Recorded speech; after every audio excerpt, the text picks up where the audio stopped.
بهبودی یعنی تغییر سبک زندگی.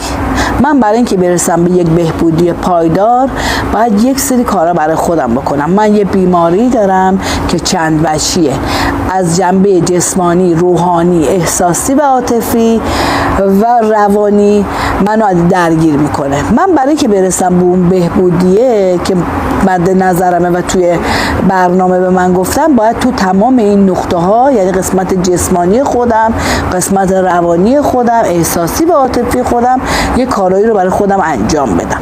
خب اصول انجام چی میگه؟ من بیشترین چیزی رو که بهم کمک کرده این که من به طور مستمر توی جلسات شرکت کردم. توی این جلسات یاد گرفتم که به طور مستمر با راهنمام در ارتباط باشم و قدم کار کنم و خدمت کنم. این چند تا آیتم به من کمک کرده که من امروز توی مسیر بهبودی هستم.